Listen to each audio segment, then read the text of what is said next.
Minha nora jogou no lixo todas as fotografias da minha falecida esposa. Meu filho riu e disse que era lixo velho que ocupava espaço. Eu não falei nada, mas quando eles viajaram, chamei o chaveiro e entrei no quarto deles. O que eu fiz? Deixou os dois de joelhos na minha frente implorando perdão.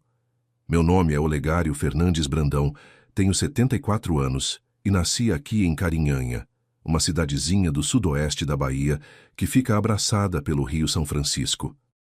Quem conhece sabe que aqui a gente é gente simples, de palavra, de coração aberto. Foi nessa terra que eu conheci minha Dulcineia, foi aqui que criei meu filho Ronivaldo, e foi aqui que aprendi que às vezes a ingratidão mora no lugar que menos esperamos, dentro da nossa própria família. Por mais de 50 anos eu trabalhei como mecânico de barcos e motores, consertando as embarcações que navegam nosso velho Chico. Minha vida sempre foi de sol na cara, óleo diesel nas mãos e a satisfação de ver um motor funcionando de novo depois de um reparo bem feito. Cada centavo que eu ganhei foi suado, honesto, conquistado com trabalho duro e dignidade. Antes de continuar minha história, eu queria fazer um pedido para você que está me ouvindo. Se você gosta desse tipo de história, de causos de vida real, clica no like aí embaixo e se inscreve no canal. Deixa nos comentários de onde você está assistindo e que horas são aí na sua cidade. Todo dia tem história nova aqui, histórias de gente como eu e como você, que já passou perrengue na vida e sabe o que é sofrer nas mãos de quem deveria cuidar da gente. Seu like ajuda muito o canal a crescer e levar essas histórias para mais gente. O que eu vou contar aqui me doeu tanto no peito que eu fiquei meses sem conseguir falar sobre isso com ninguém. Mas chegou a hora de desabafar. Porque o que aconteceu dentro daquela casa, o desrespeito que eu sofri, a forma como trataram a memória da mulher que eu amei por quase 40 anos, isso mudou tudo na minha vida. E se tem uma coisa que eu aprendi, é que a gente não pode deixar passar certas coisas. Tem hora que a justiça precisa ser feita, nem que seja pelas próprias mãos da gente. Eu nasci em 1949, num tempo em que Carinhanha era ainda menor do que é hoje. Meu pai, Sebastião Brandão, era pescador e agricultor. Plantava mandioca, feijão, milho numa terrinha que ficava perto do rio. Minha mãe, Dona Firmina, costurava para fora e cuidava de 6 filhos, eu era o terceiro. A gente não tinha nada de luxo, mas tinha fartura na mesa, tinha respeito dentro de casa, tinha amor. Meu pai era homem de poucas palavras, mas quando ele falava, a gente escutava. E ele sempre dizia uma coisa que eu guardei para o resto da vida. Olegário, homem que não honra quem veio antes dele, não merece ser honrado por quem vem depois. Essas palavras ecoaram na minha cabeça quando tudo aconteceu. Quando eu tinha 15 anos, em 1964, meu pai me levou para trabalhar com ele no porto. Carinhanha sempre foi cidade de barco, de pescaria, de transporte fluvial. O São Francisco aqui é largo, bonito, cheio de vida. Meu pai me apresentou a um senhor chamado Durvalino, que tinha uma oficina mecânica especializada em motores de barco. O Durvalino olhou para mim e disse: "Esse menino tem jeito, Sebastião. Deixa ele comigo." E foi assim que começou minha vida como mecânico. Eu aprendi tudo com o Durvalino. Como desmontar um motor, como identificar um problema só pelo som, como consertar uma peça quebrada com criatividade quando não tinha dinheiro para comprar uma nova. O trabalho era pesado, sujo, cansativo. Eu chegava em casa todo dia com as mãos pretas de graxa, o corpo dolorido, mas com o coração satisfeito, porque eu estava construindo meu futuro. Em 1973, quando eu tinha 24 anos, o Durvalino morreu de infarto. Ele não tinha filhos e a viúva dele não queria tocar o negócio. Ela me ofereceu a oficina por um preço que eu podia pagar parcelado. Foram 3 anos juntando dinheiro, mas em 1976 eu finalmente consegui comprar aquela oficina. Passei a ser meu próprio patrão. A oficina Brandão virou referência na região. Gente de Bom Jesus da Lapa, de Paratinga, de Malhada, todo mundo vinha me procurar quando tinha problema com motor de barco. Eu era conhecido como o melhor mecânico do São Francisco, entre Carinhanha e Pirapora. Foi em 1975 que eu conheci Dulcineia. Ela era filha de seu Raimundo, um comerciante que tinha uma venda perto do porto. Eu ia lá comprar peças, parafusos, ferramentas e sempre via aquela moça de olhos claros organizando as prateleiras, anotando as vendas num caderno. Um dia, eu juntei coragem e puxei conversa. Descobri que ela tinha 22 anos, estudava à noite para terminar o 2º grau e sonhava em ser professora. Ela falava com uma doçura que eu nunca tinha visto em ninguém. Tinha uma voz suave, um sorriso que iluminava o ambiente e um jeito de olhar para a gente como se realmente se importasse com o que a gente estava dizendo. Comecei a ir na venda todo dia, às vezes sem nem precisar comprar nada. Eu inventava desculpa. Ah, preciso de um parafuso tamanho tal. Preciso ver se tem um óleo específico. A Dulcineia percebia, claro, e ria daquele jeito dela. Até que um dia ela me disse: Olegário, você já comprou parafuso suficiente para construir um barco inteiro. Por que não me convida logo para sair? Eu fiquei vermelho, gaguejei, mas consegui convidar ela para a festa de São João que ia ter na praça naquele fim de semana. Ela aceitou. Aquela noite de São João de 1975 foi mágica. A gente dançou quadrilha, comeu pamonha, bebeu quentão, conversou até de madrugada sentado na beira do rio. A Dulcineia me contou sobre os sonhos dela, sobre como queria ajudar as crianças da região a ter educação, sobre como ela acreditava que todo mundo merecia uma chance na vida. Eu me apaixonei, não só pela beleza dela, mas pela alma bonita que ela tinha. Era uma mulher de fibra, de caráter, de coração gigante. Casamos em março de 1976, numa cerimônia simples na igreja matriz de Carinhanha. Não tínhamos dinheiro para grande coisa, mas estava lá toda a nossa família, nossos amigos, o pessoal do porto. O padre Anselmo nos abençoou e a gente saiu daquela igreja de mãos dadas, prontos para enfrentar o mundo juntos. A Dulcineia conseguiu o sonho dela. Se formou professora em 1978 e passou a dar aula na escola municipal. Eu continuava na oficina, trabalhando de sol a sol. A gente morava numa casinha alugada no início, mas juntava cada centavo que sobrava. Não gastávamos com besteira, não tínhamos luxo, mas éramos felizes. Meu Deus, como éramos felizes! Em janeiro de 1980, nasceu Ronivaldo, nosso único filho. A Dulcineia teve um parto difícil, quase não resistiu. Eu passei a noite inteira na porta da maternidade, andando de um lado para o outro, rezando, pedindo a Deus que salvasse minha esposa e meu filho. Quando a enfermeira saiu e disse: Pai, você tem um menino lindo e a mãe está bem, eu desabei em lágrimas. Entrei naquele quarto e vi a Dulcineia, pálida, mas sorrindo, segurando nosso bebê no colo. Ela olhou para mim e disse: Olegário, esse menino vai ser nossa bênção. Ele vai ter tudo que a gente não teve. Ele vai estudar, vai ser alguém na vida, vai fazer a gente orgulhoso. E naquele momento eu prometi a mim mesmo que faria qualquer sacrifício necessário para dar o melhor para o meu filho. Os anos que se seguiram foram de trabalho duro, mas também de muita alegria. O Ronivaldo cresceu saudável, esperto, cheio de vida. A Dulcineia passava o dia inteiro dando aula e à noite ajudava ele com o dever de casa. Eu chegava da oficina coberto de graxa, tomava banho e ia brincar com o menino no quintal. A gente jogava bola, empinava pipa, pescava no rio nos fins de semana. Eram momentos simples, mas eram os momentos mais felizes da minha vida. A Dulcineia tirava foto de tudo. Ela tinha uma câmera fotográfica velha que tinha ganhado da mãe dela e vivia registrando nossa família. Aniversário do Ronivaldo, Natal, São João, viagem para visitar parentes no interior, todo momento especial virava fotografia. Ela organizava tudo num álbum grande, com aquelas folhas de plástico transparente. Escrevia legendas embaixo de cada foto. Ronivaldo, 2 anos, brincando no Rio, nosso Natal de 1983. Viagem para Bom Jesus da Lapa, 1985. Aquele álbum era o tesouro dela. Era nossa história contada em imagens. Em 1992, eu consegui comprar nossa casa própria. Foi um momento de muita emoção.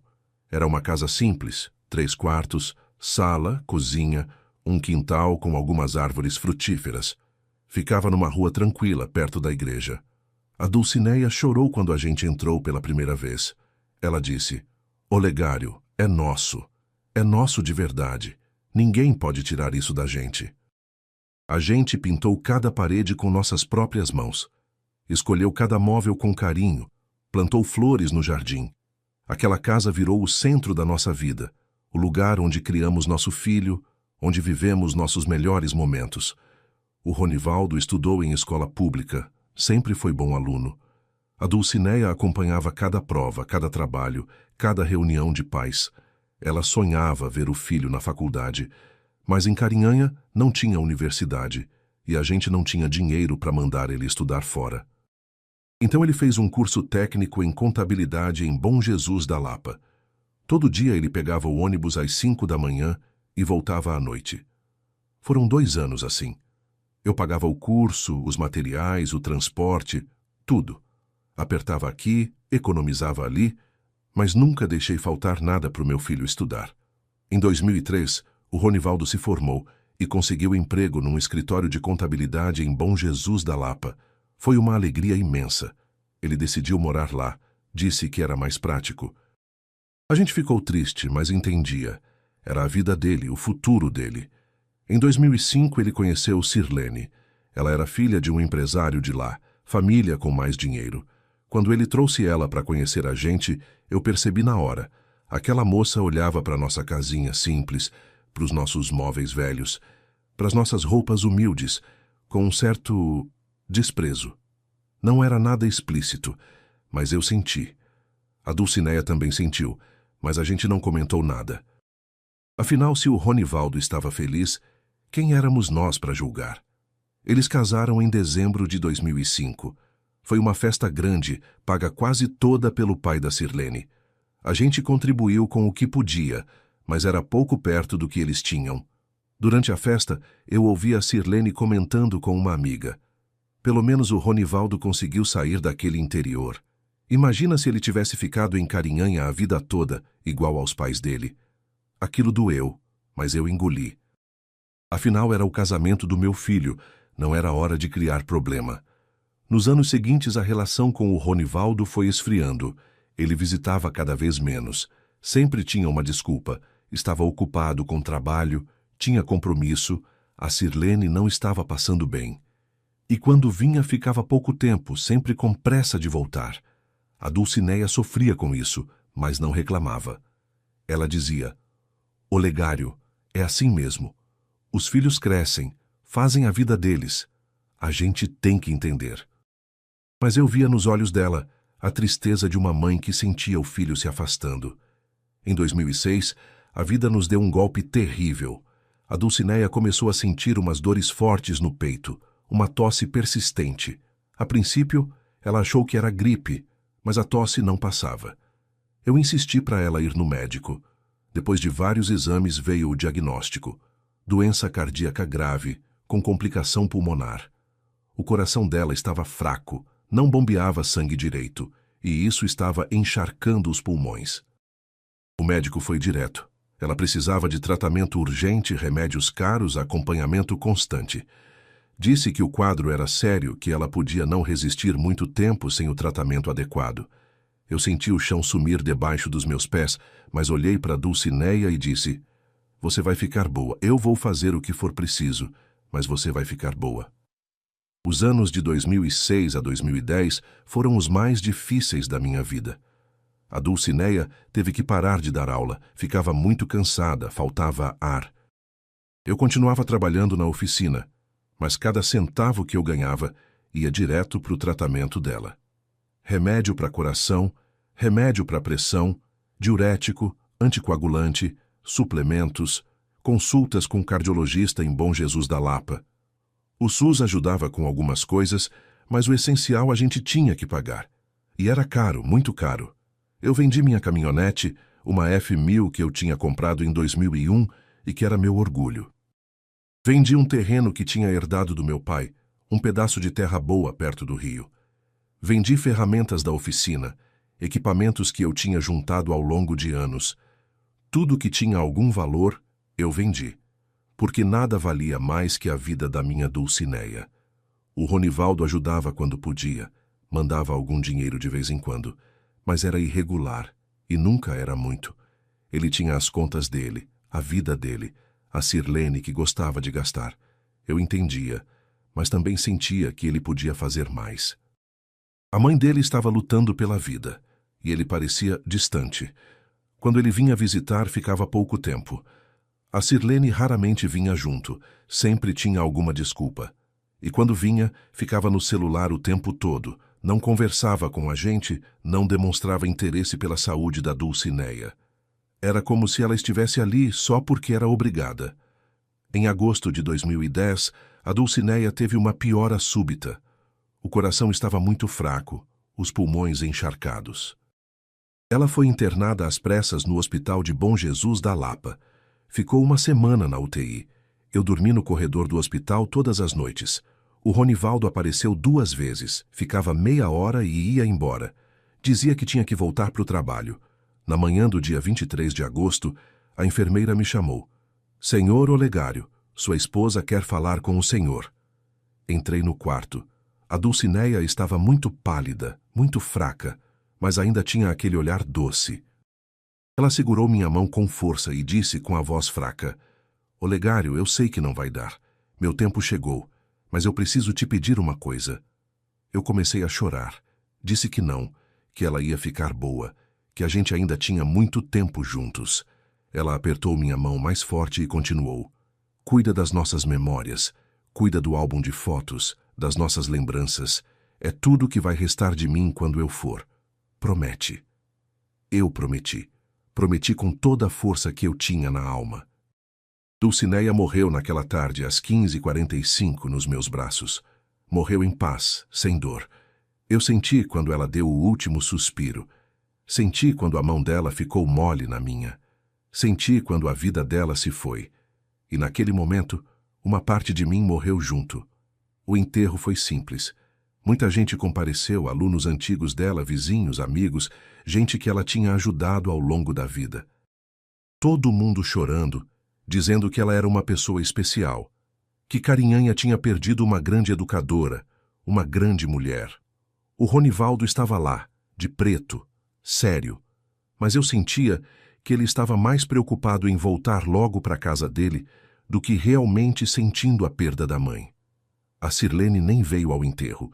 Disse que estava gripada, que não podia sair de casa. Gripada.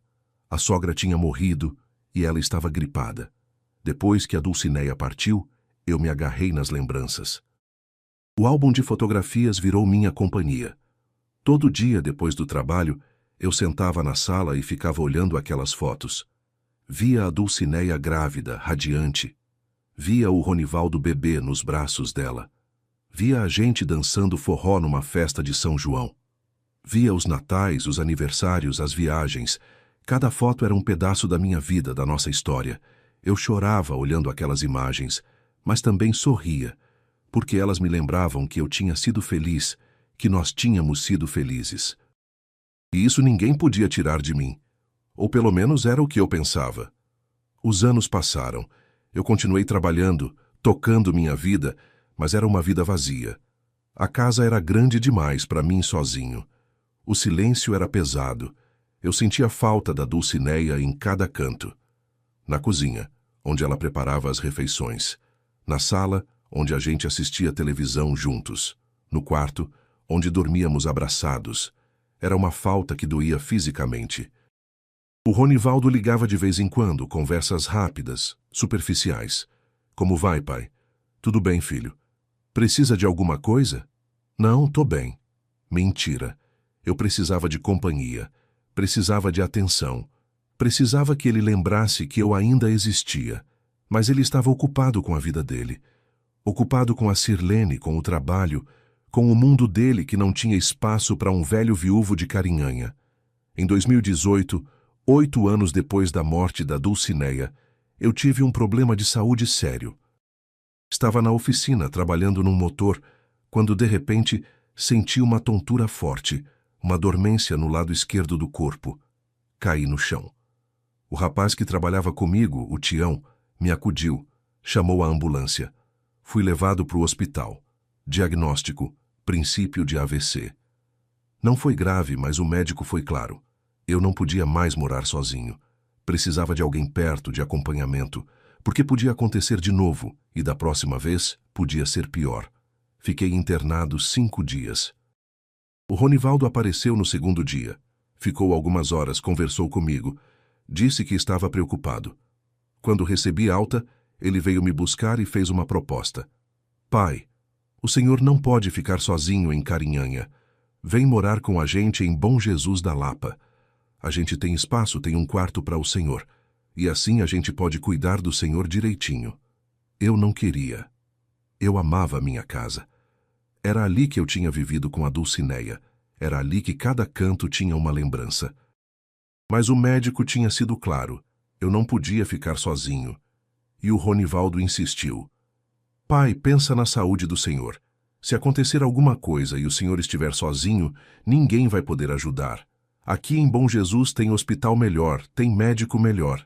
E a gente está aqui para cuidar do senhor. Eu olhei nos olhos do meu filho e vi sinceridade. Ou pelo menos eu achei que vi. Então concordei.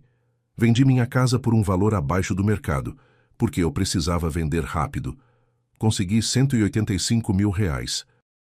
Era pouco pelo que a casa valia, mas era o que dava para conseguir com pressa. Peguei esse dinheiro, dei R$ 150 mil para o Ronivaldo para ajudar com as despesas da casa, com minha manutenção, com remédios. Guardei 35 mil numa poupança para emergências. Juntei minhas coisas, roupas, alguns móveis antigos que tinham valor sentimental, objetos pessoais. E, claro, a caixa com as memórias da Dulcineia. Dentro dessa caixa estava o álbum de fotos, a aliança de casamento dela, um lenço bordado que ela usava muito, algumas cartas que a gente trocou quando namorava e o terço que ela rezava todo dia. Era tudo o que me restava dela. Era meu tesouro mais precioso. Mudei para a casa do Ronivaldo em setembro de 2018. A casa era bonita, maior que a minha, num bairro bom de Bom Jesus da Lapa. 3 quartos, sala ampla, cozinha moderna, 2 banheiros, garagem. O Ronivaldo me deu um dos quartos, o menor, mas era confortável. Tinha uma cama, um guarda-roupa, uma escrivaninha. Era o suficiente. Nos primeiros meses, foi até bom. O Ronivaldo era atencioso, me levava nas consultas médicas, conversava comigo depois do jantar, perguntava se eu estava precisando de alguma coisa. A Sirlene era educada, cordial. Não era calorosa, mas também não era hostil. Eu pensava, vai dar certo. A gente vai se acostumar, vai virar uma família de novo. Mas aos poucos as coisas começaram a mudar. A Sirlene começou a reclamar. Primeiro foram reclamações sutis, indiretas. Ai, a casa tá cheirando a remédio. Será que dá para não deixar a bengala encostada na parede da sala? Estraga a pintura. O senhor podia tomar banho mais rápido, né? A gente também precisa usar o banheiro. Eu tentava não ligar, tentava ser discreto, tentava não dar trabalho. Mas as reclamações foram ficando mais diretas, mais duras. Ela começou a dizer na minha frente, tá com cheiro de velho nesse quarto. Por que o senhor anda arrastando essa bengala? Faz um barulho insuportável. Meu Deus, como esse homem demora no banheiro. E o Ronivaldo? O Ronivaldo ouvia tudo isso e não falava nada. Simplesmente ignorava. Como se eu não estivesse ali. Como se eu não tivesse sentimentos. Eu comecei a me isolar. Ficava no meu quarto a maior parte do tempo. Saía para comer, para usar o banheiro e voltava. Evitava encontrar com a Sirlene. Tentava não dar trabalho, não incomodar. E foi ficando cada vez mais claro. Eu não era bem-vindo ali. Eu era tolerado. E mal tolerado. A cada dia que passava, eu sentia mais falta da minha casa em Carinhanha, da minha liberdade, da minha paz. Mas eu não tinha mais para onde ir. Tinha vendido minha casa, estava velho, doente, dependente. Estava preso ali numa casa que não era minha, vivendo da boa vontade de um filho que parecia ter esquecido tudo o que eu tinha feito por ele. E então veio aquele sábado de março de 2022, o dia que mudou tudo. Era 12 de março, uma manhã de sábado. O Ronivaldo tinha saído cedo, disse que ia resolver umas coisas no banco. Eu estava no meu quarto, deitado, ouvindo o rádio. Tinha tido uma noite ruim, com dor nas costas, e estava tentando descansar. De repente, eu ouço um barulho no corredor. Som de coisas sendo movidas, de gavetas sendo abertas. Era a Sirlene fazendo faxina. Ela sempre fazia faxina nos sábados. Era a rotina dela. Eu não me preocupei. Continuei ali, deitado. Mas então eu ouvi um barulho diferente. Som de papéis sendo amassados, de coisas sendo jogadas. Curiosidade me pegou. Eu me levantei devagar, peguei minha bengala e fui até o corredor para ver o que estava acontecendo. Quando cheguei na sala, meu coração quase parou. A Sirlene estava com a minha caixa aberta no chão. Minha caixa. A caixa com as memórias da Dulcineia. E ela estava retirando as fotos do álbum, uma por uma, e jogando dentro de um saco de lixo preto, daqueles grandes. Eu gritei: "O que você está fazendo?" Minha voz saiu trêmula, assustada, desesperada. Ela levou um susto, olhou para mim e depois voltou o olhar para o saco de lixo com a expressão mais fria que eu já vi. Ela respondeu com uma voz cheia de irritação: "Tô limpando essa casa, seu Olegário. Tô jogando fora tudo que é velho e que tá ocupando espaço. Essas fotos aqui, essa caixa, isso tudo é lixo. Tá mofando, tá ocupando o lugar que a gente precisa." Eu senti as pernas fraquejarem. Apoiei no batente da porta para não cair. Disse: "Isso não é lixo, são as fotos da minha esposa. São minhas memórias, você não tem o direito de mexer nisso." Ela jogou mais um punhado de fotos no saco e disse, sem nem olhar para mim: "Seu Olegário, essa mulher morreu faz 12 anos. O senhor tem que superar isso. Não dá para ficar guardando um monte de papel velho, foto amarelada, carta velha. Isso aqui é lixo, sim, e lixo vai pro lixo." Eu caminhei na direção dela, minha bengala batendo forte no chão. Disse: "Me devolve isso." "Me devolve agora." Ela fechou o saco de lixo, deu um nó e disse: "Não vou devolver nada. Isso aqui vai pro lixo agora. E se o senhor não gostar, problema é seu." Eu tentei pegar o saco dela, mas ela puxou para trás. Eu perdi o equilíbrio, quase caí. Ela deu uma risada fria, cruel, e disse: "Olha isso. Um velho tentando brigar comigo por causa de papel velho. Patético." Nesse exato momento, ouvi a porta da frente abrindo. Era o Ronivaldo. Ele entrou, viu a cena, me viu segurando na parede, a Sirlene com o saco de lixo na mão e perguntou: "O que está acontecendo aqui?" Eu olhei para o meu filho. Olhei nos olhos dele. E disse com a voz quebrada: "Ronivaldo, ela jogou fora as fotos da sua mãe. As fotos, filho. As nossas memórias. Eu esperava que ele ficasse bravo. Esperava que ele tomasse minha defesa. Esperava que ele dissesse alguma coisa para a esposa dele, que mandasse ela devolver o saco, que reconhecesse o absurdo da situação. Mas sabe o que ele fez? Ele olhou para o saco de lixo que a Sirlene segurava. Olhou para mim, deu de ombros, e disse, com uma voz indiferente: "Era só lixo velho, pai. A Sirlene tem razão.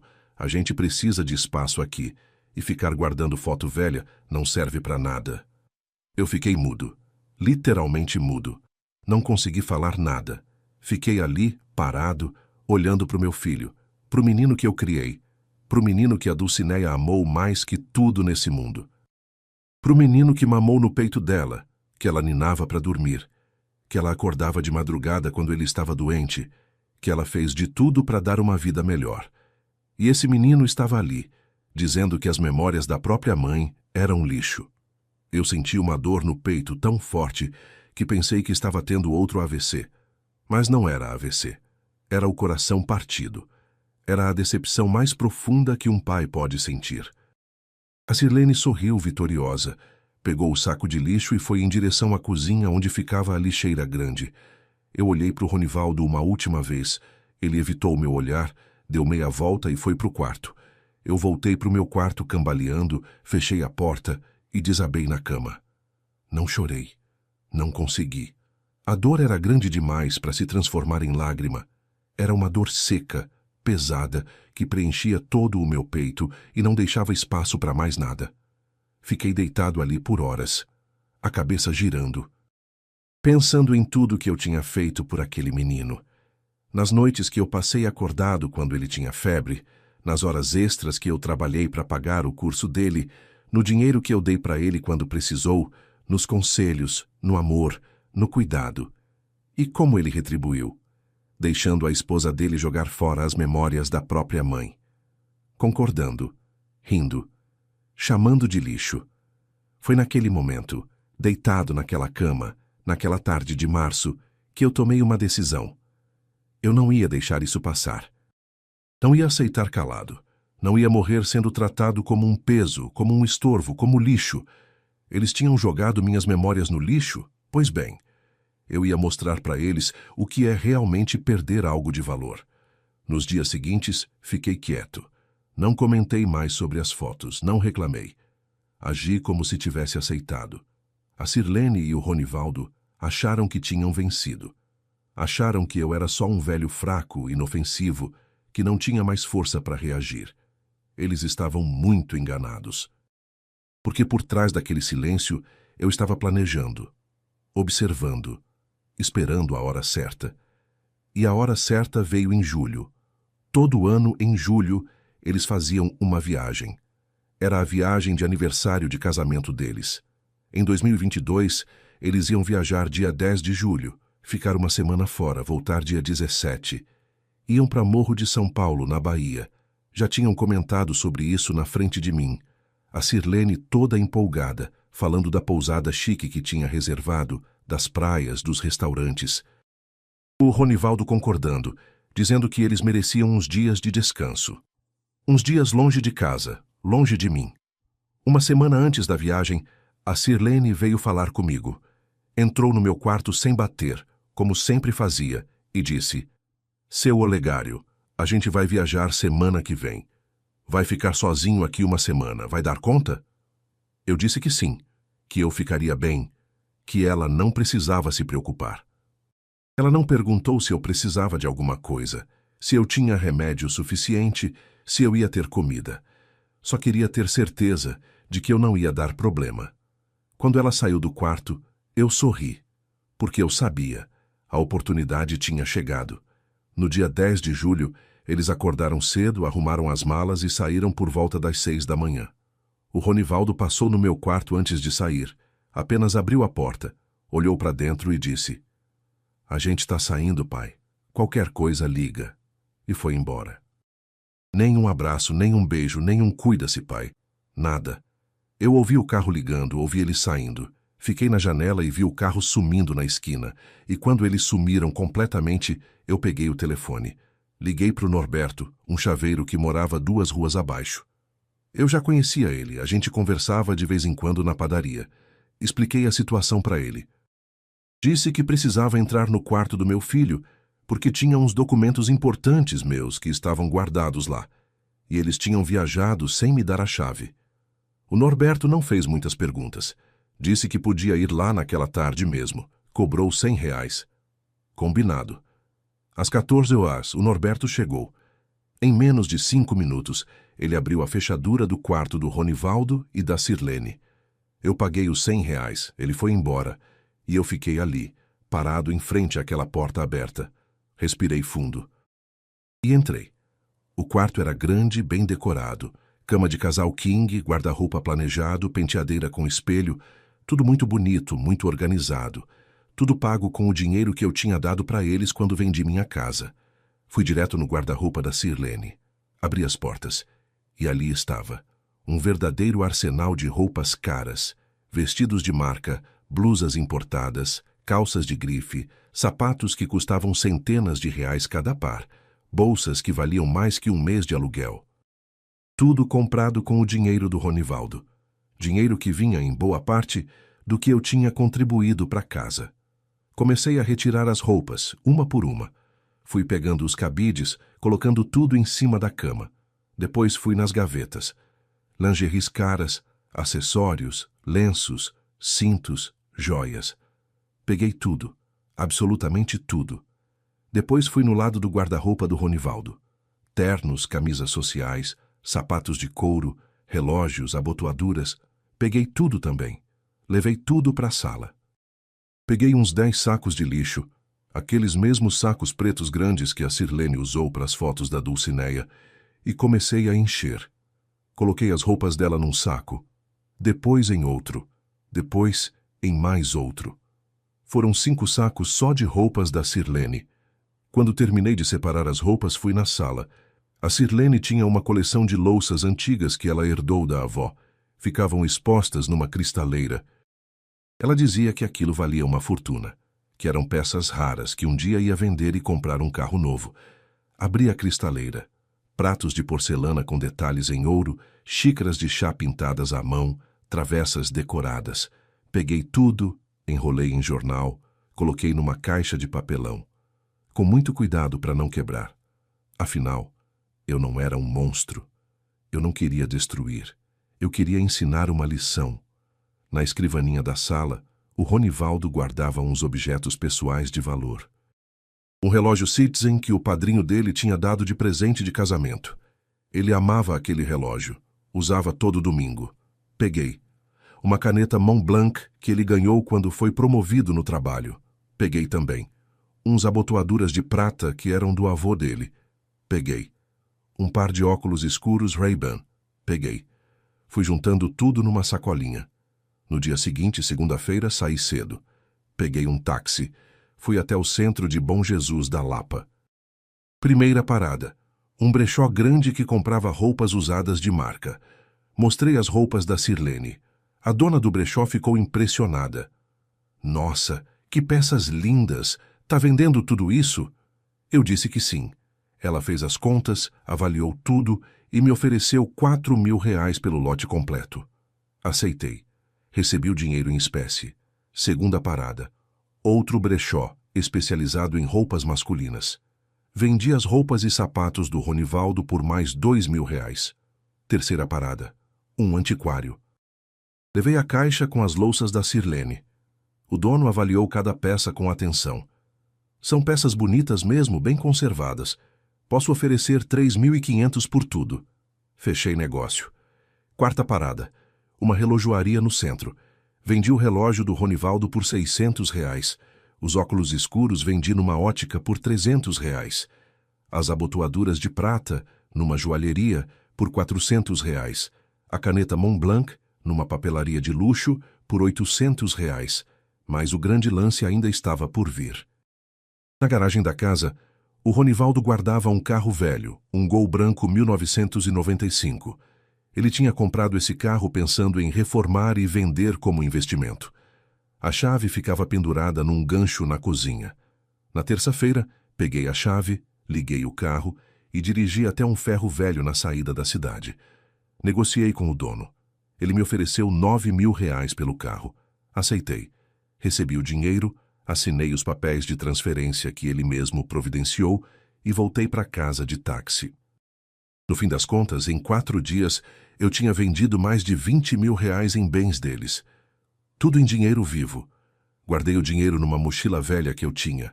Não ia gastar. Não era para mim. Era para eles entenderem o que eu tinha sentido quando jogaram as memórias da Dulcineia no lixo. Cada centavo representava algo. Cada item vendido era uma memória deles que foi embora, assim como as fotos da minha esposa foram embora. Na sexta-feira, dia 15, 2 dias antes deles voltarem, eu preparei uma carta. Sentei na mesa da cozinha, peguei uma folha de papel e uma caneta e escrevi com calma, com a letra trêmula, mas firme na intenção. A carta dizia: Ronivaldo, você disse que as fotos da sua mãe eram lixo velho, que ocupavam espaço, que eu precisava superar e seguir em frente.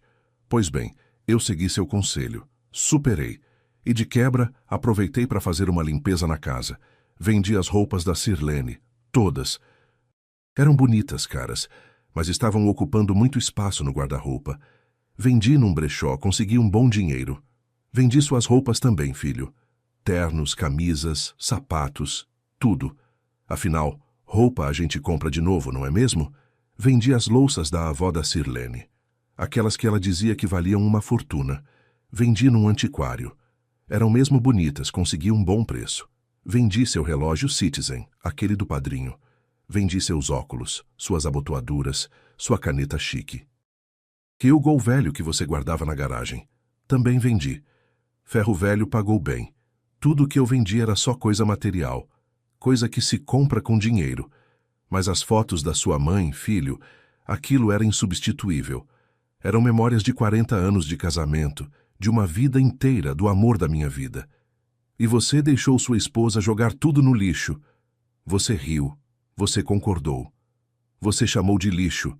Agora você sabe como é perder algo de valor. Como é ver algo importante ser descartado como se não valesse nada. O dinheiro que eu ganhei com tudo isso não vou gastar comigo. Vou doar. Vou doar para instituições que cuidam de idosos abandonados pela família.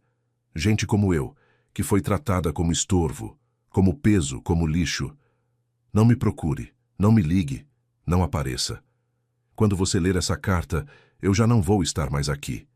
Vou embora. Vou para Carinhanha, morar com meu primo Valdomiro. Vou voltar para minha terra, para perto de quem me respeita, de quem lembra que eu ainda sou gente. Você deixou de ser meu filho no dia que desrespeitou a memória da sua mãe.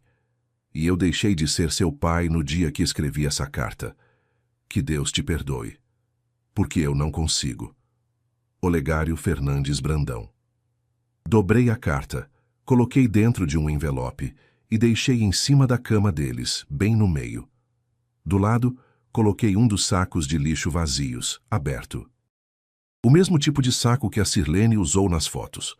No sábado, dia 16, um dia antes deles voltarem, arrumei minhas coisas, roupas, remédios, documentos, objetos pessoais, tudo que era meu. Liguei para o meu primo Valdomiro em Carinhanha, expliquei a situação. Ele não fez perguntas, só disse, vem, primo, aqui é sua casa. Chamei um táxi, coloquei minhas malas no porta-malas e saí daquela casa. Não olhei para trás, não senti pena, só senti alívio. No domingo, dia 17, eu já estava em Carinhanha, na casa do Valdomiro. Era uma casa simples, mas acolhedora. O Valdomiro era viúvo, morava sozinho, então tinha espaço.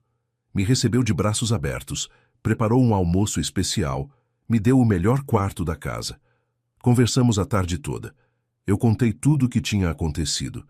Ele ouviu em silêncio, balançando a cabeça, e no final disse, Olegário, você fez o certo. Ninguém merece ser desrespeitado assim, ainda mais na própria casa.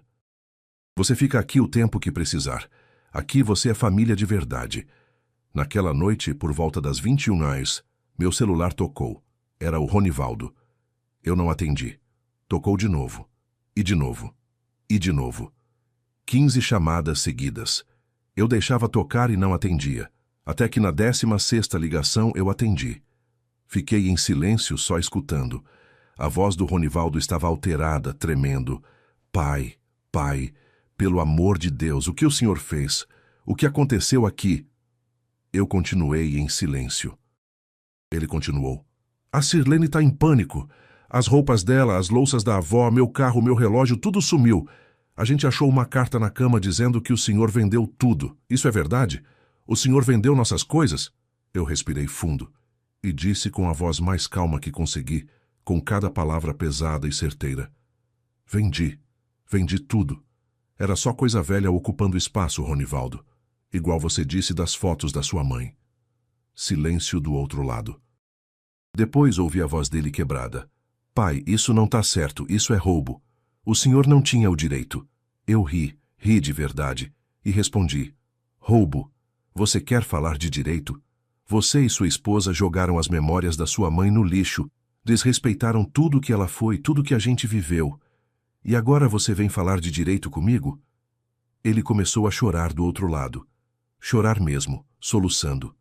Disse, pai, a Sirlene está desesperada. As roupas, as louças, era tudo que ela tinha de lembrança da avó.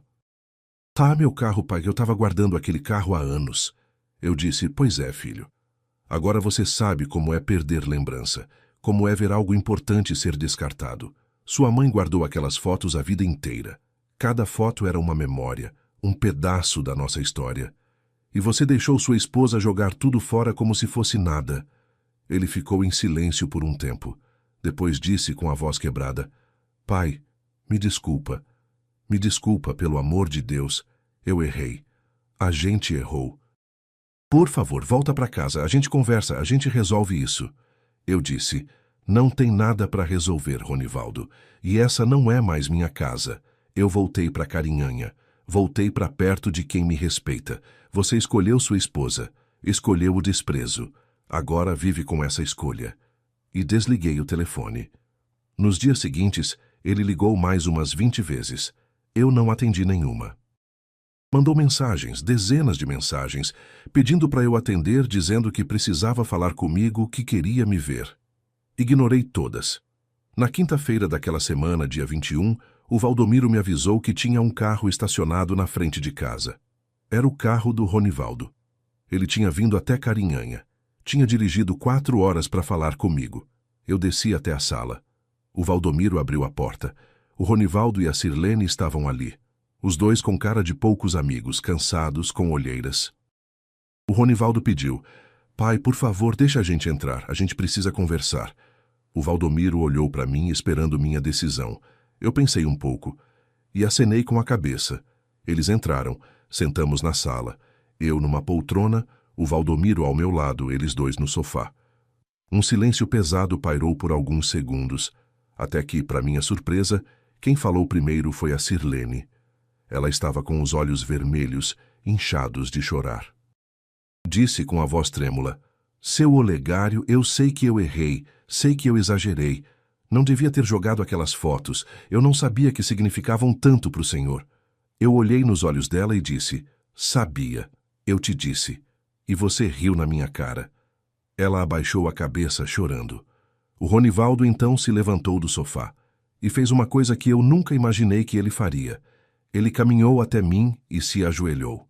Ali, na frente do primo, na frente da esposa, ele se ajoelhou aos meus pés. Com lágrimas escorrendo pelo rosto, ele disse, pai, me perdoa. Eu fui um covarde, um filho ingrato. Devia ter defendido o Senhor. Devia ter defendido as memórias da minha mãe. Mas eu fui fraco. Deixei a Sirlene mandar, deixei o desrespeito acontecer. E agora eu perdi o Senhor. Perdi meu pai. Por favor, me dá uma chance de consertar isso. Eu olhei para o meu filho ajoelhado ali, implorando perdão. E sabe o que eu senti? Nada. Não senti raiva, não senti pena, não senti amor. Só senti um imenso vazio, porque naquela hora eu percebi que o menino que eu tinha criado, o filho que a Dulcineia tinha amado tanto, não existia mais. Tinha morrido no dia que ele desrespeitou a memória da mãe. O homem que estava ajoelhado ali era um estranho. Eu disse, levanta daí, Ronivaldo. Homem não deve se ajoelhar assim. Ele levantou, com uma luz de esperança nos olhos. Eu continuei, eu não vou te perdoar. Não agora. Talvez nunca. O que você e a Sirlene fizeram quebrou algo dentro de mim que não tem conserto. Você me tratou como peso, como estorvo, como lixo. E ainda por cima, desrespeitou a memória da sua própria mãe. A Sirlene começou a chorar mais alto. Ela disse, a gente vai devolver tudo, seu Olegário. O senhor vendeu por quanto? A gente compra de novo, a gente recompra tudo. Eu balancei a cabeça. Disse, não é sobre dinheiro, Sirlene. Nunca foi sobre dinheiro. É sobre respeito, sobre dignidade. Sobre reconhecer o valor das pessoas enquanto elas estão vivas. E sobre honrar suas memórias quando elas se vão. Eu me levantei da poltrona, apoiado no Valdomiro, e disse, vocês podem ir agora. Eu não vou mais voltar para aquela casa. Meu lugar é aqui, em Carinhanha, na minha terra. Se um dia nossas vidas se cruzarem de novo, vai ser porque Deus quis. Não porque eu procurei. O Ronivaldo ainda tentou falar alguma coisa, mas eu ergui a mão, pedindo silêncio. Eles entenderam. Levantaram, caminharam até a porta e foram embora. O Ronivaldo olhou para trás uma última vez antes de entrar no carro. Eu não retribuí o olhar. Fechei a porta e voltei para a sala. Já faz mais de 2 anos e meio desde aquele dia. Estamos agora no fim de 2024. Eu continuo morando com o Valdomiro aqui em Carinhanha. A gente se acostumou um com o outro, tem uma rotina boa. Ele cuida de uma hortinha nos fundos da casa. Eu ajudo com o que posso. A gente joga dominó à tarde com os vizinhos. vai na missa aos domingos, assiste os jogos do Bahia juntos na televisão. É uma vida simples, mas é uma vida em paz. Uma paz que eu não tinha há muito tempo. O Ronivaldo me liga de vez em quando. Uma vez por mês, mais ou menos. Conversas curtas, superficiais. Como vai, pai? Tudo bem, filho. Precisando de alguma coisa? Não, tô bem. Ele nunca mais tocou no assunto das fotos, da briga, do que aconteceu. É como se tentasse fingir que nada daquilo existiu. Eu atendo às vezes, outras vezes não. Depende do meu humor. Não tenho mais raiva dele, mas também não tenho mais amor. É uma relação morta, que só existe por protocolo, por obrigação social. Nada além disso. A Sirlene nunca mais falou comigo. Nem um telefone, nem uma mensagem. E eu agradeço por isso. Porque não tenho nada para falar com ela. E tenho certeza de que ela também não tem nada para falar comigo. Melhor assim. Cada um na sua. O dinheiro que eu consegui vendendo as coisas deles, eu cumpri a promessa. Doei tudo. Metade eu doei para o Lar dos Idosos São Vicente, aqui em Carinhanha. É um lugar que cuida de velhinhos abandonados pela família, gente que não tem mais para onde ir. A outra metade eu doei para a Associação de Alzheimer de Bom Jesus da Lapa, que cuida de idosos com demência. Porque eu sei o que é ser esquecido. Sei o que é ser tratado como se não existisse. E se o dinheiro que veio daquela vingança pode ajudar alguém, então que ajude. As fotos da Dulcineia eu nunca recuperei. Elas foram pro lixo mesmo. Foram pro aterro, viraram pó. Mas sabe de uma coisa? Com o tempo, eu percebi que não preciso delas para lembrar dela. As memórias estão aqui, na minha cabeça, no meu coração. Eu lembro do sorriso dela, da voz dela, do jeito que ela segurava minha mão quando a gente caminhava pela rua. Lembro das conversas que a gente tinha à noite, antes de dormir.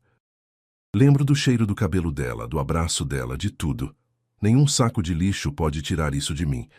As fotos eram importantes, sim, mas o amor que eu sinto por ela, as lembranças que eu guardo, isso é eterno. Isso ninguém tira. E se você que está me ouvindo tem pais ou avós ainda vivos, eu te peço uma coisa do fundo do meu coração. Valoriza eles. Valoriza enquanto tem tempo. Não espera eles morrerem para perceber o quanto são importantes. Não trata eles como peso, como estorvo, como coisa velha que ocupa espaço. Porque um dia, e esse dia chega mais rápido do que a gente imagina, eles vão partir. E tudo que vai restar são as lembranças. E lembranças, meu filho, minha filha, não são lixo, são tesouros. São tudo que a gente leva dessa vida. Hoje, aos 74 anos, eu tenho paz. Tenho a consciência tranquila de que fiz tudo o que pude pelos meus, de que amei de verdade, de que me sacrifiquei, de que fui honesto e digno. Se o meu filho não soube valorizar isso, o problema é dele, não é meu. Eu dei o melhor de mim. E se não foi suficiente, fazer o quê? A vida é assim. A gente planta, mas não escolhe o que vai nascer. Obrigado por me ouvir até aqui. Obrigado por ter paciência com esse velho que precisava desabafar. Se essa história tocou você de alguma forma, se você sentiu algo ouvindo meu relato, deixa seu like aqui embaixo. Isso ajuda o canal a crescer, a levar essas histórias para mais gente que precisa ouvir. Se inscreve no canal Voz do Vovô porque toda semana tem história nova.